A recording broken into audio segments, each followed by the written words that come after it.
Hello everyone, स्वागत है आपका फ्रीडम की 8वीं वीडियो में। बिना फालतू बात किए शुरू करते हैं।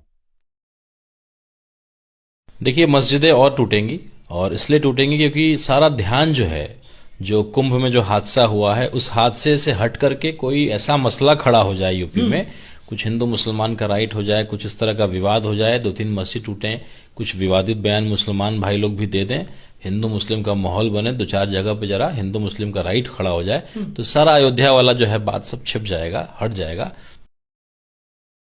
What is the dirtiest country in the world? India.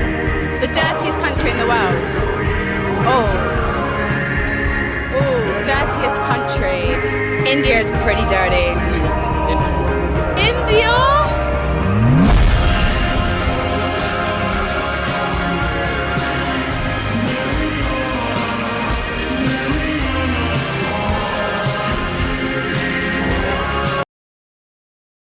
सभी भाई ध्यान से इस वीडियो को देखो। चाचा बिल्कुल शांत खड़े हैं और उन्हें कैसे परेशान किया जा रहा है। मैं आपसे रिक्वेस्ट करूंगा इस वीडियो को शेयर करना। पहले इनकी हरकत देखो ध्यान से।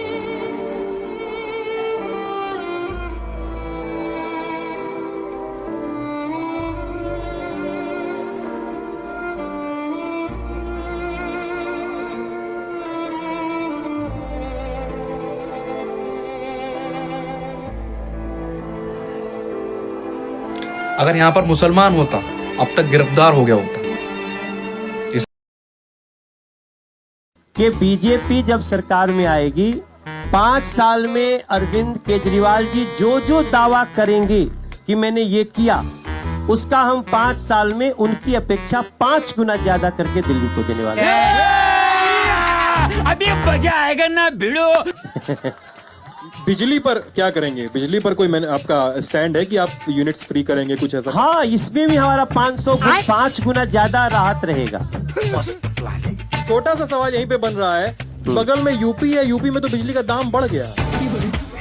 नहीं, ये फंस गया, इसे पार्टी की मीटिंग समझ के फंस गया है। आप लोग जवाब सुनने के लिए जवाब सुनिए जरा सा सब लोग। हाँ ठीक है, हम राम मंदिर पे ही बात कर लेते हैं। कितने लोगों को पता है कि 370-35 से हट गया? हाथ उठा के बता सकते हैं? Thank you very much. वो एक बार इनके एक नेता एक गांव में गए और उन्होंने गांव में कहा कि गांव वालों आओ, मैं तुम्हारी समस्याएं समाप्त करना चाहता हूं। गांव वाले इकट्ठा हो गए। नेताजी ने गांव वालों से कहा, बताओ तुम्हारी 2 समस्याएं बताओ, मैं दोनों समस्याओं का यहीं पे समाधान करूंगा। तो गांव वालों ने कहा, साहब हमारी पहली समस्या है कि हमारे यहाँ कोई हॉस्पिटल नहीं है। तो नेताजी ने मोबाइल निकाला, कहीं फोन मिलाया और मिला के फोन पे पता नहीं क्या कुछ कहा कि यहाँ गांव में हॉस्पिटल नहीं है, हॉस्पिटल तुरंत, यहाँ हॉस्पिटल चाहिए। गांव वाले खुश हो गए कि 1 मिनट में यहाँ हॉस्पिटल आ रहा है। अगली समस्या के बारे में उन्होंने, नेताजी ने गांव वालों से कहा कि मैंने आपकी पहली समस्या समाप्त कर दी, दूसरी समस्या बताओ। तो गांव वालों ने कहा, साहब इस गांव में कोई भी मोबाइल का नेटवर्क ही नहीं है। ये है इनके काम करने का तरीका, ये है झूठ बोलने का तरीका।